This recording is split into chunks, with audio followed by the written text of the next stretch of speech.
আসসালামু আলাইকুম এভরিওয়ান, আশা করি সবাই খুব ভালো আছেন। তো আজকে আমি একটা কাঠগোলাপ বানাবো ক্লে দিয়ে। তো এখানে আমি কিছু পরিমাণ হোয়াইট কালার ক্লে নিয়েছি, তারপর সেটাকে আমি 5টা ভাগে ভাগ করে নিয়েছি। তারপরে সেটাকে আমি একটু গোল গোল করে তারপর একটু চ্যাপ্টা করে নিলাম। দেখতেই পাচ্ছেন আমি কিভাবে করছি। গোল গোল করে এইভাবে সবগুলো আমি চ্যাপ্টা করে নেব।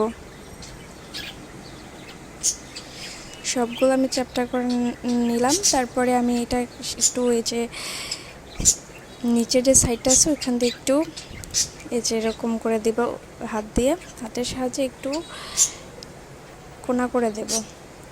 এভাবে করে আমি একটার সাথে আরেকটা লাগিয়ে দেব। এই তো দেখুন তৈরি হয়ে গেল খুব সুন্দর কাঠগোলাপ। এটাকে আমি একটু ভালোভাবে লাগিয়ে নিলাম। তারপরে আমি যেটা করব, এখানে আমি একটু হলুদ কালার আইশ্যাডো দিয়ে একটু ব্রাশ করে নেব। এই দেখুন কত সুন্দর হয়েছে, কাঠগোলাপ রেডি। তারপরে এখানে আমি গোলাপি কালার ক্লে নিয়েছি, সেটাকে আমি 5টা ভাগে ভাগ করে নেব।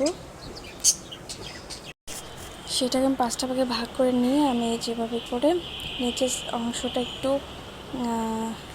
চিকন করে উপরের অংশটা একটু মোটা রাখবো। তারপরে এভাবে করে আমি সবগুলো করে নেব। তারপরে একটু হালকা করে চাপ দিয়ে নেব। তারপর উপর দিয়ে একটুভাবে ঢেউ খেলানো দিয়ে দেবো।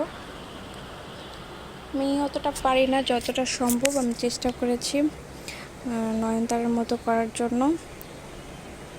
প্রত্যেকটাকে ঠিক আমি এভাবে করে একটু নিচ দিয়ে এরকম করে দেব।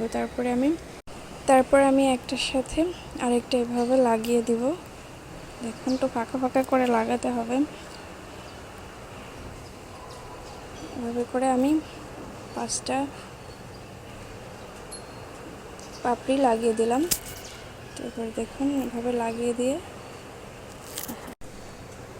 তারপর আমি এভাবে লাগিয়ে দিয়ে তারপরে একটু ব্রাশ করে দেব একটু।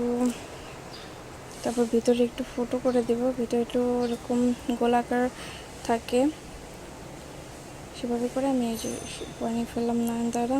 কতটা হয়েছে জানি না, বেশ একটা ভালো হয়নি দেখতে। তারপর চেষ্টা করলাম। যদি আমার ভিডিওটা আপনাদের ভালো লাগে তাহলে অবশ্যই লাইক কমেন্ট শেয়ার করে দেবেন। আর যদি ইউটিউবে দেখে থাকেন তাহলে অবশ্যই সাবস্ক্রাইব করে দেবেন। তো সবাই খুব ভালো থাকবেন। খোদা হাফেজ, টাটা, বাই বাই।